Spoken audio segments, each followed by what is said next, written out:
Hello， 大家好，欢迎来到麦氏音响的 YouTube Channel。那又到了每年年中这个新品电视上市的时间，今天呢，我们就要来开箱介绍 LG 他们最新所推出的这个 C5 以及 G5 的旗舰 OLED 电视。那在开始介绍之前呢，想跟大家先聊聊一个事情，就是说，很多的消费者朋友他们来到门市，他们常常会讲说，这个 OLED 电视它比起 Mini LED 电视来讲，它的亮度就是比较暗，但是呢，它的暗部表现比较好。那 Mini LED 电视就是它的亮度非常的高，但是呢，它的暗部表现就比较差。那好像相较起来，这个 Mini LED 电视是比 OLED 电视好。那我必须要讲说，其实这几年呢 ，OLED 电视它一直在加强它的亮度的表现，而 Mini LED 电视呢，也一直在加强它所谓的它的暗部的这个光晕的表现。所以两个人呢，都各自在加强彼此的弱点。我觉得，OLED 电视跟 Mini LED 电视，他们在呈现电影里面画面的时候，他们所呈现的画风是截然不同的。但是我觉得最重要的是，消费者你本身你能不能看出这些影像的变化？所以我觉得其实台湾的你可以说它台湾并不大，你大概走路走5分钟、10分钟，我相信就会有店家他去陈列各种不同品牌的电视。那以台湾这个充满人情味的地方来讲，如果你想测试一些你常看的影片，在不同品牌电视上面，我相信每个店员都是非常乐意让你去做比较的。然后这也是我今天去录制这个LG 的这 C5 跟 G5 影片的一个主轴，就是这次我希望说用一些影片的范例啊，用照片去让就算你是透过手机、透过 iPhone、透过你手机的萤幕去看我们的影片，你也能大概的感受到说，LG 今年的 C5 跟 G5 它的一个进化之处，它的不同之处，以及这个 OLED 电视为什么好看，好看在哪里？那我相信，接着你到实体店面的时候，你去跟我们拿同样的测试片段去看，你会有跟我近似的一个感受。好，那也要另外讲一下说，由于呢这个 OLED 电视真的是这几年做越来越亮，所以大家看到我现在后面的其实我相机的设定啊，我现在相机的感光度是设定的非常的低的，就是现在在我前方，你现在看到我脸虽然是亮的，对不对？但其实现在在我前方的打了2盏非常亮、非常亮的灯，就打到这个灯已经亮到我现在眼睛其实是有点受不了，然后也非常的热，所以呢就要跟大家讲说 ，OLED 电视比较暗这个刻板印象。如果你今年看过这个 C5 跟 G5 之后，也许你的想法会不一样。这样，好，那不免俗要现在讲一下 G5 跟 C5 今年有一个尺寸。G5 的部分83寸、65寸、55寸，那它在77寸的部分呢，是原厂的策略就是让这个无线的 M5 来做一个取代哦。那之后我们再做一个详细的 M5 单独的开箱。那在 C 系列的部分呢，有这个83寸、然后77寸、65寸、55寸、48寸、42寸，基本上涵盖就是你家用的范围，一直到假如说你想要拿那个 C5 当电脑萤幕，那你也可以用这个42寸的一个 C5 哦。好，那在晶片规格的部分呢，这个 G5 呢，它是用上了最新的一个 Alpha 11的 Gen 2第2代的 Alpha 11晶片。那 C5 的部分呢，则是用上了这个 Alpha 9的第8代的晶片。好，那接着我们要讲一下面板的结构啊，跟以往有什么不一样？因为在 G3 以及 G4 世代，我们讲说 LG 他们去提升亮度的一个秘诀是所谓的 MLA 微透镜的一个阵列。那 MLA 这个技术，它基本上它的核心精神是希望说，我们 OLED 面板的灯啊，经过这个整个电视的多层结构的时候，希望它没有任何的光损耗，就是能够100%的达到我们的眼睛。当然这是一个理想值，但它的核心是减少这个多层结构的一个光损耗。但是呢，在今年的 G5 上面呢 ，LG 它就舍弃了 MLA 这个微透镜阵列，取而代之呢是一个多层的 OLED 结构。什么意思呢？以往传统的 OLED 呢，它的底下的发白光的部分是由这个2层的蓝光 OLED 配上一个黄色的这个黄光 OLED。那现在呢，LG 它把它拆成了这个2层的蓝光 OLED， 配上一个绿色的 OLED， 再配上了这个红色的 OLED， 基本上你就可以把它想成把黄色这个 OLED 发光层呢，把它拆成了这个绿加红等于黄色嘛。那这个多层结构呢，可以让它的红色以及它的这个绿色单色的表现呢更加显眼、更加的好，同时呢也能提升这个白光的亮度。那至于提升了多少呢？这个就后面再跟大家详细来讲一下哦。好，那接着呢，今年的一个比较有趣的地方还在于说 ，G5 它从之前的这个4K 144赫兹呢，今年的话它更提升到这个165赫兹 4K 的一个规格哦。那这个就是如果你是电脑游戏的玩家，你有的最新5090的显示卡，那你就可以用上这个最旗舰的这个 G5 OLED。那同时呢 ，LG 还保持他们家优良的传统，同时支援这个电脑端显示卡的 G-Sync 以及 AMD 的 FreeSync 的2个显示卡的一个支持哦。好，那其实外观上来坦白说 ，G5 C5跟以往的这个 C 系列、G 系列都没有一个，不是说太大改变，就是一模一样。但今年呢，在规格上面我看到一个比较有趣的，在于说，除了这个 G5 的165赫兹之外，今年呢 LG 的官网有一个新的关于清晰度的规格，叫做 Clear MR。你在这个 C5 系列，你会知道看到他说他通过这个 Clear MR 9000的一个测试。那这个 G5 的话，就是这个 Clear MR 10000的一个规格哦。以往我们在讲说，电视的一个它的反应速度，或者说它表现一个动态场景，假如说它表现一个赛车的画面，它表现这个 FPS 射击游戏，它表现这个运动赛事踢足球、踢篮球，那你看到画面会不会模糊的时候，厂商大多数是以一个这个顺态反应的一个时间标示，假如说什么0.1毫秒啊，或低于0.1毫秒，或低于什么0.2毫秒。那这个东西呢，其实在讲说它一个电视，它从亮到暗或从暗到亮，它的一个反应时间嘛。下个电话关掉。好，那这个 Clear MR 呢，其实它从我看是要从2022年就已经开始有了，只是说一开始的话都是这个电脑萤幕的厂商去做认证比较多。那这次呢 ，LG 我记得应该是第一位吧，就是把这个电视萤幕也加入这个 Clear MR 的一个认证。那可能很多人不知道这个 Clear MR 这个东西到底是什么东西哦。到底是啥物物件？来，大家看在。其实有一个 VESA，就是电视的一个标准视讯协会。其实这个协会呢，他们也制定了包含你电视后面的一个壁挂架的间距，它的英文缩写就是一个视讯电子的标准的一个协会。好，他们就觉得说，你标那个顺态反应时间，好像对消费者来讲，他会很难去视觉化，或很难具体的去感受说，你这个低于0.1毫秒或者是0.2毫秒，它的一个清晰模糊度是什么样的感受。所以呢，他们现在新的一个规格呢，就想要做这个 Clear MR， 它的一个核心的精神非常的简单，它的英文的这个缩写叫做 Clear Motion Ratio， 就是干净的像素跟这个模糊像素的一个比例。Clear MR 呢，它这个测试的流程，我先跟大家简单的说明一下。首先呢，它去准备一台超高速的这个摄影机，就是相机，那最好每秒能拍10000张以上的照片。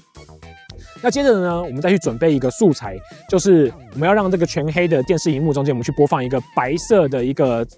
垂直于地面的一个白色条状的一个这个测试的影片。好，那它这个白色的这个光条呢，在画面上它就要左右的去做移动。那当然，它每一个时间内要移动多少像素，这个就是这个测试流程，我们会先设计好。那接着呢，我们就是让这个受测试的电视去播放这个光条在左右移动的一个画面。那我们播放画面的时候，我们让这个超高速的摄影机去拍摄下来。好，我们拍摄下来之后，简单来讲，当你这个全暗的电视在播放这个中间有一个白色的亮条左右移动的时候，我们黑色像素的区域，如果它今天它遇到这个讯号进来啊，理想的状态，它这个亮跟暗的一个跟时间的关系会是一个方波。什么意思呢？今天我一个空的黑色的像素，我今天我这个亮光的讯号一进来，完美的电视是不是一接收到讯号的时间，一接受马上它就变100%亮度？那接着呢，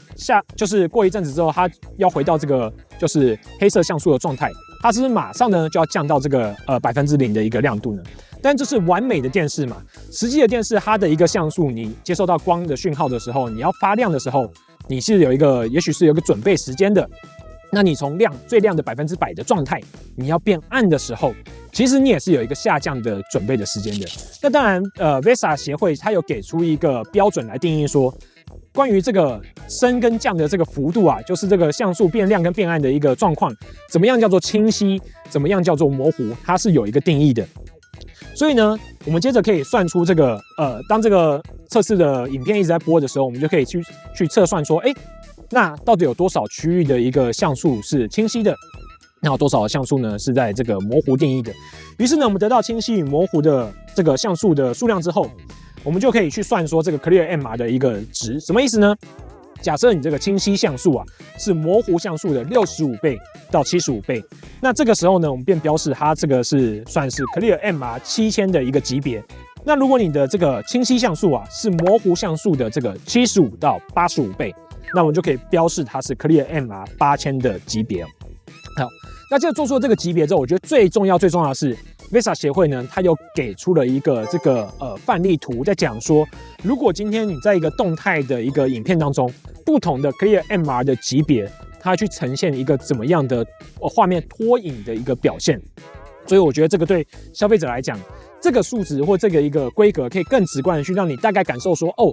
那我这样我在看这个赛车的时候，这个电视大概给我的一个模糊的感觉大概是多少？所以我觉得这个东西其实做的是还蛮实际的这样子。好，那接着讲完了这个 Clear MR 之后，我们就来讲到今年的一个最核心的画质的比较，因为其实你说规格啊、外观什么的，都是我觉得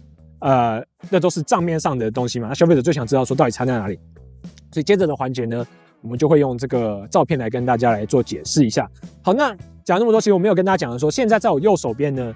最前方是一台77寸的 C4， 那接着呢，中间有2台65寸的嘛，上面呢是65寸的 G5， 下面是65寸的 C5， 然后接着在我后方会有一个83寸的 G4， 那其实呢，在这整个画面的最后方，你会看到播着不同展示画面的77寸的这个 C5。好，那经过这几天看下来呢，其实我会用2个影片来做一个测试以及待会的讲解。我第一个选的就是这个超级马里欧。那我来讲一下为什么我会选超级马里欧。因为首先呢，讲到今年的一个 LG， 不管是 G 系列或 C 系列的一个改变，我想要看到最大的是颜色上有什么样的一个改变。那颜色上有时候你想看到各种，假如说5颜6色，红色、绿色、黄色、蓝色、紫色，你说你在电影里面要很强烈的这种颜色的变化，好像我还觉得好像还真的没几部。你可能也许说沙丘或者是什么银翼杀手2049那种很经典的一些片子，要不然你日常的生活你要有一些很鲜艳的颜色，你不管在拍摄上或者是在这种剧情的需求上，好像不容易出现。但是你如果讲到超级马里奥那种动画，那就是我觉得颜色就是充满着想象，而且它的颜色的亮度要多亮，你在电脑制作的时候，你只要去设定那个参数，它就可以表现出来了。好，那第二个呢，我会用一个比较大家耳熟能详叫鱿鱼游戏。因为呢，我们买了这个电视，你当然你会看，你想知道它的性能的表现，你想知道它的这个画面的极限，你也想知道说，如果我今天我大部分是使用一个都是看一些比较日常的戏剧，那这个我买高阶电视跟比较入门的电视或中阶的电视差异在哪里？好，那接着呢，我们就要来用这个超级马里欧的一些画面来跟大家做一个讲解，这样子。那因为其实我都把它拍下来，所以这边我拿个手机，大家就原谅我看着手机荧幕一下，这样子。好，那我觉得我待会的比较呢，我要先讲一下，就是说我接着拍摄的照片呢，所有的感光度的设定的标准都是以这个 C4 为标准去做呈现的。什么意思呢？就是我们在拍照的时候，其实相机它有一个亮度的最高的一个极限值，就是我一个正常的相机啊，我拍我的脸，就是我的实际的亮度都没有变，但是我可以从相机那边设定，让我这整个画面看起来很亮，也可以看起来很暗。但是呢，实际上你每一张照片它都是有一个亮度跟暗度的一个极限值的。所以讲这个事情就是说，因为我的 G5 啊跟 G4 也是同样拿 C4 的这个照片的设定档去拍的。所以你在我们最后如果再看到 G5 跟这个C5 或者 C4 照片一些比较的时候，可能有些人会觉得说，这个亮度提升好像感觉就是没有什么大差别，或者说看起来有些画面好像看起来差不多，但是实际上看起来是差别很大的。为什么？因为你的实际亮度都已经突破了这个照片的一个极限。所以呢，这个是待会在讲解说明的时候先给大家的一个声明。好，首先呢，在超级马里奥的部分，我会建议大家你先看这个一开始的13分38秒、39秒的地方。那在这个地方呢，马里奥兄弟他们看到了新闻，就是看到有一个布鲁克林吗？他刚好有这个水灾，他们要去处理这个事情。那这边呢，今年的 C5 的话，你会看到说它这个中间的喷泉的核心的地方的亮光，你会觉得它又比 C4 来讲又更亮了一些。然后接着颜色的部分，我觉得大家可以注意到画面中左边的一个绿色的招牌，我觉得非常有趣的是说，今年的 C5， 你觉得它颜色稍微绿色比较亮一点之外，它在亮跟暗的这个交界也是做的比较好。就是虽然说 OLED 讲光晕好像有点奇怪，但是你会觉得说 C4 的话，这个绿色招牌的光晕的感觉比较重。但如果在 C5 上面的话，它这个绿色跟黑色的招牌的交界是做的非常干净清楚的。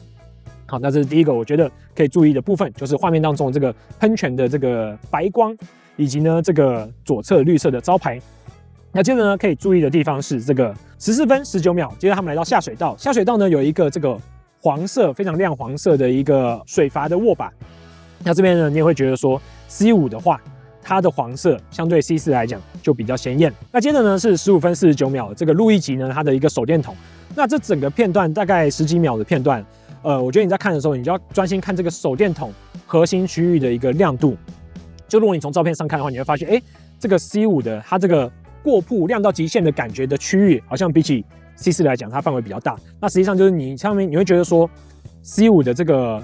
手电筒的中心点真的比 C4 又再亮了一些。那接着呢是差距比较大的部分，就是在16分30秒的这个马里奥掉到了一个这个魔幻隧道。那这魔幻隧道出来之后，它有一个很大片的红色跟紫色的云哦。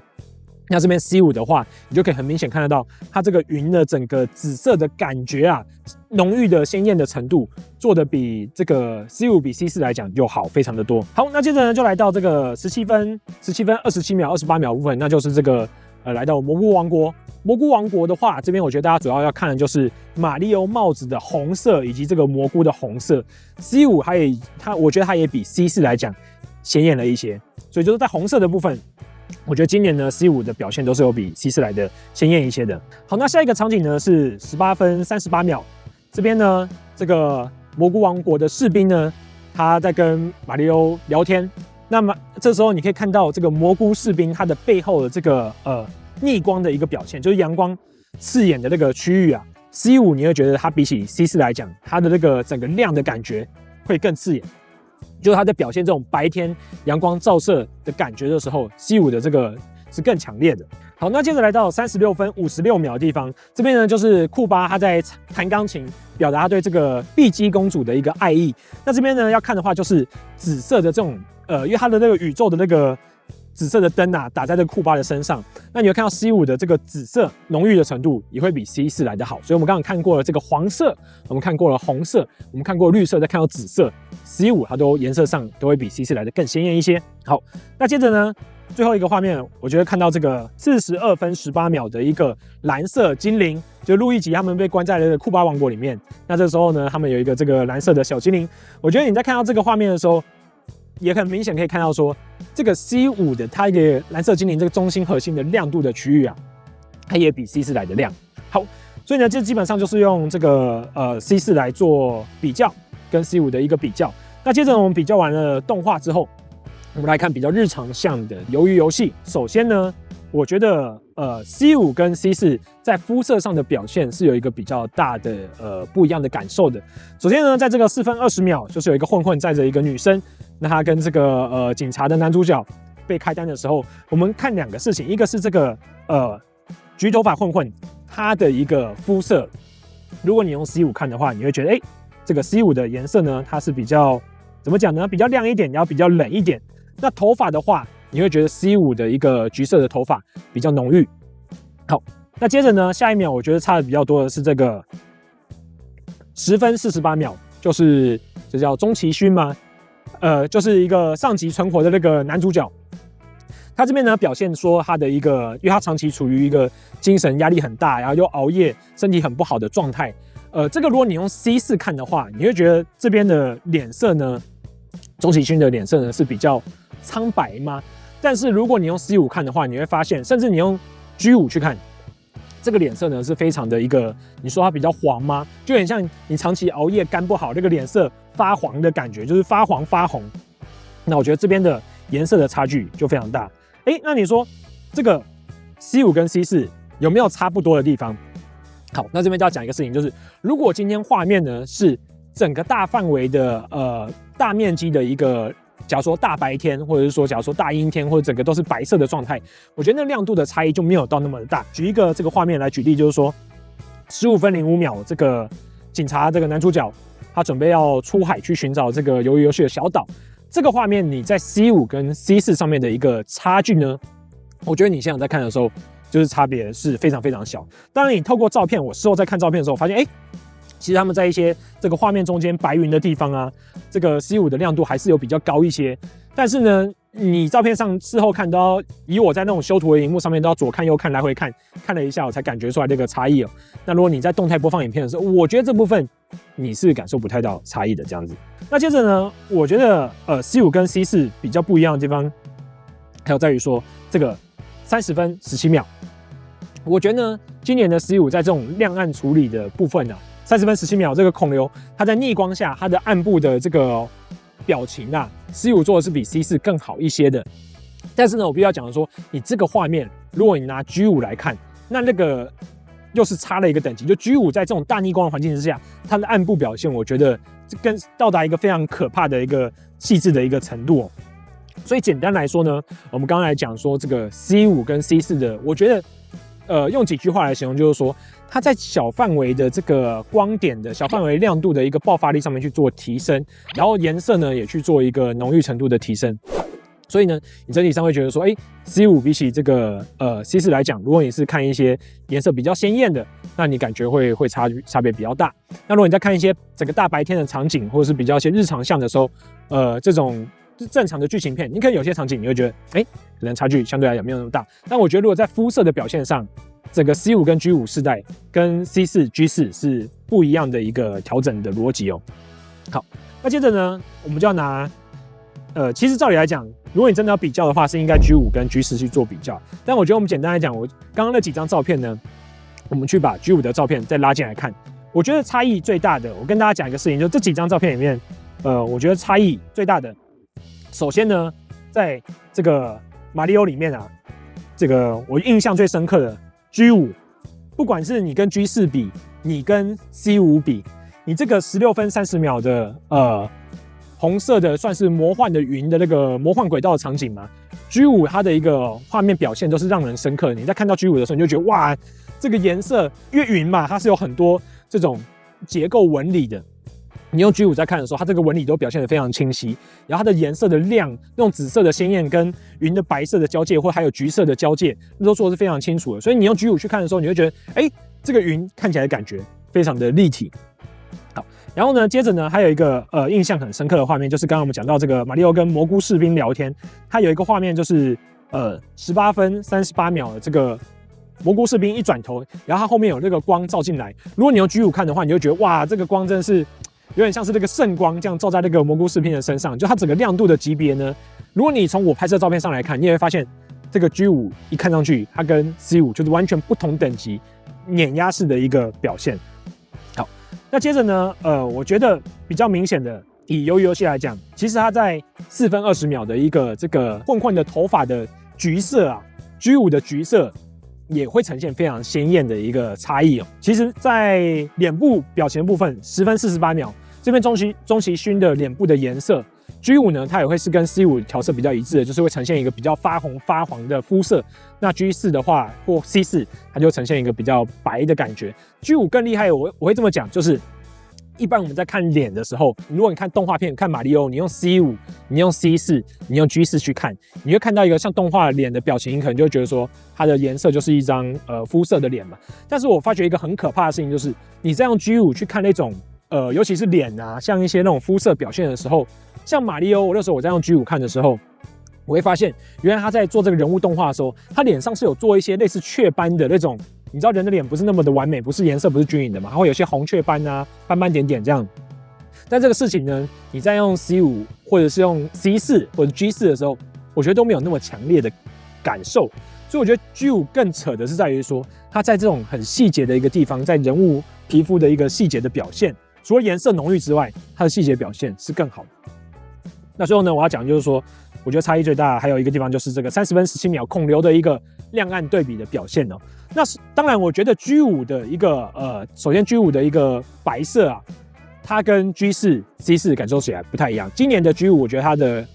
或 C5 的调色更冷一些，就是它们的白色更冷，更偏冷。那如果是 C4、G4 的话，你就觉得它的这个白都掺点黄吧，就相对来讲比较暖一些。所以呢，我觉得 G5 基本上它是除了颜色变浓郁之外，然后它的暗部的表现也变得更好一些，然后它的亮部的那种小范围的光点也更比起 C5 来讲更强烈了许多。所以你在看这种马里奥的时候，你会得到很大的一个视觉的震撼，你会觉得整个画面变得非常立体。然后像你在看一些日常像的影片的时候，你会觉得说人物的一些皮肤啊，或一些场景的细节怎么表达的那么清楚。就这种感受是非常可怕的。这样好，那最后我还有做一个小测试，就在于说，因为你看完了，假如说我们看完了这个动画，我们看完了日常向的电影，那最后我们会看一些算是平常的东西了。那平常东西呢，我就用一个这个，假如说篮球比赛来做测试。在篮球比赛来做测试的时候，这边呢，我就只看了这个NBA 跟这个足球。那我简单来讲一下，因为我想说，今年的一个 G5 采用了一个多层的结构嘛，所以它加强了这个绿色跟红色的表现。所以呢，足球场的绿地应该是会相比 G4 来讲又更加的明显。但是我在看的时候，其实我觉得，足球场的绿地表现其实是差距没有到那么的大，但反而是在篮球场的木地板这边呢 ，G5 呢，我觉得它就跟 G4 有着差别非常大。就是你看那个篮球，他们的地板的亮度啊 ，G5 的亮度比起 G4 来讲就差得非常的多。好，那 C5 的话，我觉得基本上它就是比 G4 再差一些些。好，这边要讲到一个事情，就是很多人常常讲说，那如果现在这个时间点有便宜的 G4 跟这个刚出来的 C5， 要买哪一个？如果是这样做比较的话，基本上我用几个照片跟大家比较，我会建议说，基本上亮度的一个顺序还是 G5 第一阶 ，G4， 接着是 C5。就 C5 跟 G4 之间，你还是会感受到它们的一个亮度上会有一个差距，但是在肤色上呢 ，C5 是跟这个 G5 是比较浓郁一些的对肤色的处理，所以基本上大多数场景你可能觉得 G4 比较好看，那少数的场景你会觉得C5 的表现还不错。好，所以呢，以上呢这些照片的举例呢，就是希望让大家知道说，我们今天呢这个 C5 跟 G5， 它跟这个以往旧代的一个C4、G4 它有什么样的一个差异？那举这些片段，也就是希望说，大家实际上到这个门市去看的时候，你就可以通过这个你跟我们看一样的画面，然后去跟我注意一样的地方。那接着呢，你就看看说你会不会有就是颜色上差异的一个感受，因为毕竟我讲的这些事情都是要你看得出差异。那我们做出规格的这个，应该这么讲，电视它每年提升这个亮度，它提升这个颜色鲜艳程度，那最后还是要消费者能体验得出来才有意义嘛，要不然每次电视厂家都说啊，我们这个又是做了什么20%的、30%、40%的一个亮度的提升，但是消费者有时候觉得说，怎么跟想象中它的40%的感觉好像不太一样。好了，那这次就是我们 C5 G5 的一个开箱。简单来说，我觉得 G5 给我一个目前电视来讲一个天花板的存在。什么意思？如果你看过 G5 之后，你应该会想说，未来的电视如果再做得更强，就还能比 G5 再强到哪里去呢？我觉得这一般人已经是很难想象的。就是也许我觉得未来能更进化，就是把 G5 这种画质的电视，把它价格整个打下来，尺寸做得更大。也许这就是未来电视发展的一个方向了吧。所以呢，我建议大家如果有机会的话，来我们麦斯音响看一下这个 C5 跟 G5，以及跟这个 C4、G4 的一个画面的差异哦。那以及呢，体验一下这个旗舰的 OLED 它的亮度表现到底是如何。我是 Alan，这次的节目就到这边，那我们就下次见喽，拜拜。